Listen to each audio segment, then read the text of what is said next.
নির্বাচন চাই, নির্বাচন চাই। শেখ হাসিনা সেখানে বসে বলতেছে নির্বাচন চাই, নির্বাচন চাই। আমরাও তো নির্বাচন চাই, কিন্তু আমরা নিরপেক্ষ নির্বাচন চাই, গ্রহণযোগ্য নির্বাচন চাই, সুষ্ঠু নির্বাচন চাই, সবার অংশগ্রহণমূলক নির্বাচন চাই।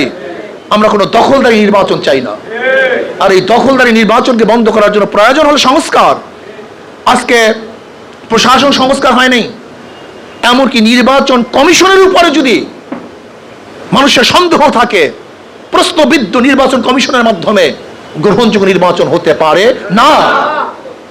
কাজে আগে সংস্কার হবে, তারপর নির্বাচন হবে। এর জন্য আমাদের সতর্ক থাকতে হবে।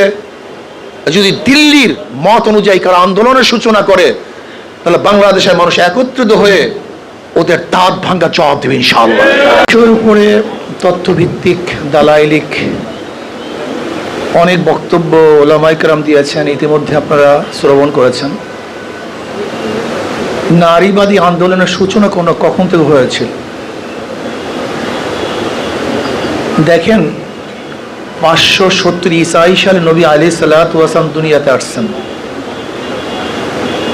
610 ঈসাই সালে তিনি নবুয়াতি লাভ করেন। জনাব মুহাম্মদ রাসূলুল্লাহ সাল্লাল্লাহু আলাইহি ওয়াসাল্লাম নবী হন 610 ঈসাই সালে। আর 1776 সনে আমেরিকা স্বাধীন হয়। আমেরিকা স্বাধীন হওয়ার পরে সেখানে নারীদের অধিকার ছিল না, ভোট অধিকার প্রয়োগ করতে পারেনি। 18 সনের মাঝামাঝি নারীবাদীরা আন্দোলন করা শুরু করে। 1920 সনে নারীদের ভোট অধিকার প্রয়োগ করা হয়।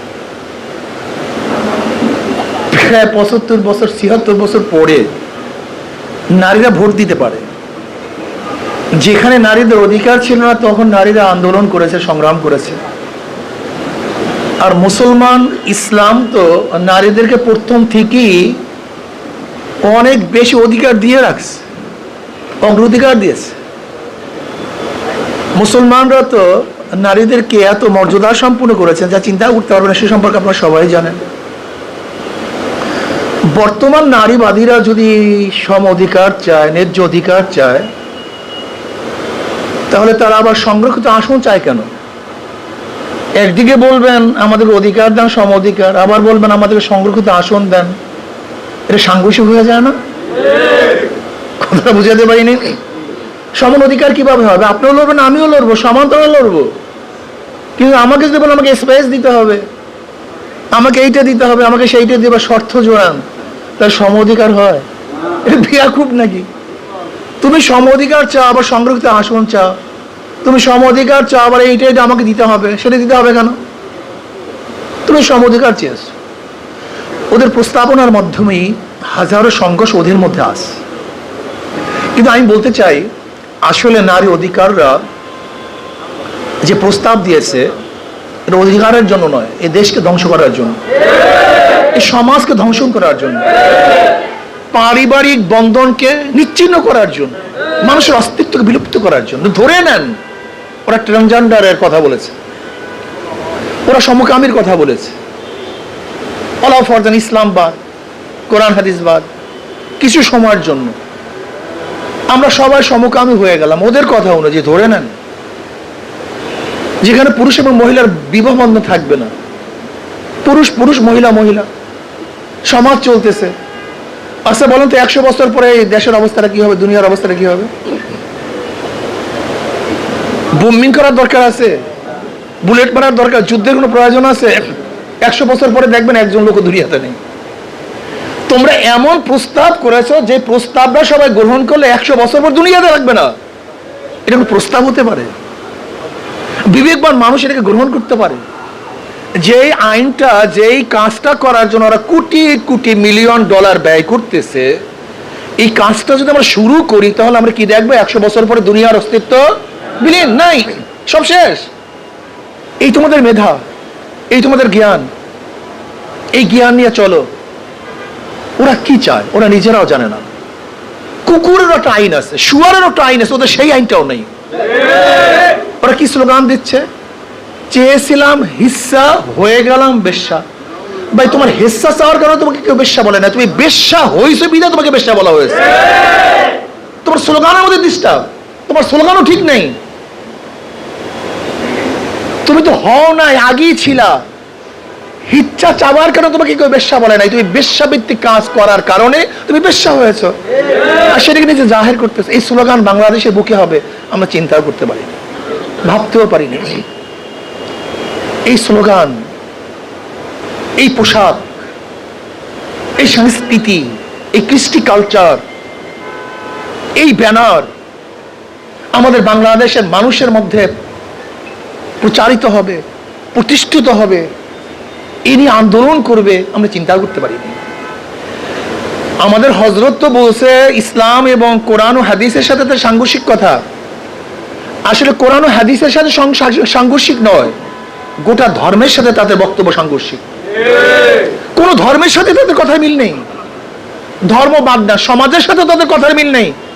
এরা মনে হয় যেন ভিন্ন এক গ্রহের লোক, এই গ্রহে তারা বসবাস করে না।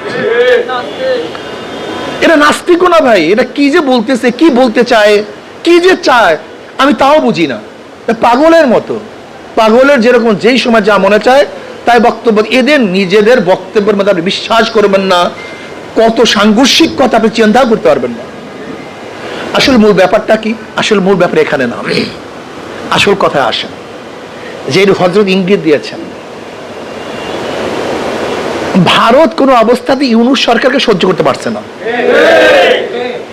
যতদিন ইউনূস সরকার আছে মনে হয় যেন তার মাথার উপর একটা গজব, একটা পাহাড়।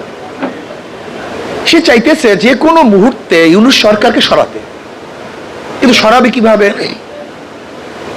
সরাবার পদ্ধতিটা কি?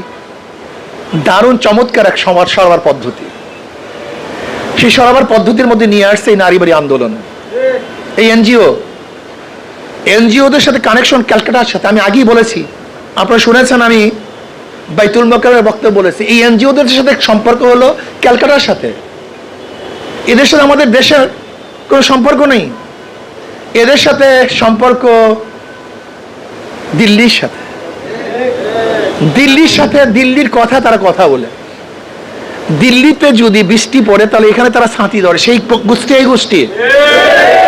ওরা জানে নারীবাদীরা যদি এই আন্দোলনে নামে তাদের বিরুদ্ধে দেশের মানুষরা নামবে, শুধু মুসলমান না, এদেশের জনগণ তাদের বিরুদ্ধে নামবে।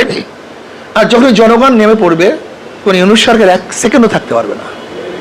এই ইউনূস সরকারকে নামাবার পদ্ধতি, পলিসি, অন্য কিছু না, অন্য কিছু না। তারা জানে এটা বাস্তবায়ন হওয়া সম্ভব না, এটা বাস্তবায়ন করবে না, করতে পারে না, তারা জানে। কিন্তু গোটা একটা গোষ্ঠীকে, যারা এই দেশপ্রেমিক, ধর্মপ্রেমিক, যারা মানববাদী, তাদের সাথে একটা সাংঘর্ষিক অবস্থানে নিয়ে আসার জন্য সরকারকে এই প্রস্তাবনা দেওয়া হয়েছে। এর জন্য দেখেছেন আমরা সতর্ক ছিলাম, আমরা প্রতিবাদ করেছি, কিন্তু মাঠ পর্যায়ে খুব বেশি কিন্তু কর্মসূচি প্রদান করিনি। আপনারা খেয়াল করেছেন, আমরা সতর্ক আছি যে কোথা থেকে আসছে। আমরা প্রতিবাদ করেছি, আমরা সরকারের কাছে প্রতিবেদন দিয়েছি, সাংঘর্ষিক কোন কোন জায়গায় সব কিছু আমরা তাদের উপস্থাপন করেছি। সরকার বলেছে যে প্রস্তাব মানামানি বাস্তবায়ন না, সে আমলেও নিয়েছে কথা। কিন্তু মূল ব্যাপারটা হলো ভারত চায় না ইউনূস সরকার একদিন বেশি থাকুক। দেশের অবস্থা ভালো না, আপনারা জানেন না, অবস্থা খুবই খারাপের দিকে চলছে, যাচ্ছে। রোজ এই কাজ করতেছে, প্রায় সাকসেসের পথে। আপনাকে সতর্ক থাকতে হবে, অবশ্যই সতর্ক থাকতে হবে। দিল্লির কোনো এজেন্ডা বাংলাদেশে বাস্তবায়ন করতে দেওয়া যাবে না, ধ্বংস হয়ে যাব। আপনারা জানেন অঞ্চল নিয়ে ওদের একটা পরিকল্পনা আছে। ওরা বারবার ফেনীর ওই পোলের কথা বলে, ব্রিজের কথা বলে, ওই রাস্তার কথা বলে। ওরা কি ভেবেছে এই পার্বত্য অঞ্চল চিটাগাংকে আলাদা করে বাংলাদেশ থেকে? এই অঞ্চলের প্রত্যেকটা মানুষ এই দিল্লির বিরুদ্ধে প্রথম আন্দোলনের সূচনা করবে ইনশাআল্লাহ। আমরা সচেতন আছি। শোনেন, আজকে ভারতের দালালদেরকে বলবো, যারা দিল্লির মুখে মুখ মিশিয়ে কথা বলেন, দিল্লির চিন্তা প্রকাশ করেন, দিল্লির স্লোগানে স্লোগান দেন, দিল্লির প্রেসক্রিপশন অনুযায়ী রাজনীতি করেন, বাংলাদেশের জনগণ আপনাদেরকে চিনছে, চিহ্নিত করেছে। দিল্লির কোন দাদা এবং গোলামদেরকে এদেশে রাজনীতি করতে দেওয়া হবে না, ইনশাআল্লাহ হবে না। এদেশের জনগণ মানবে না, মানতে পারে না। এক ফ্যাসিস্টকে তাড়িয়ে আর এক ফ্যাসিস্টকে ক্ষমতায় বসাবার জন্য এদেশের মানুষ আন্দোলন করে নেই।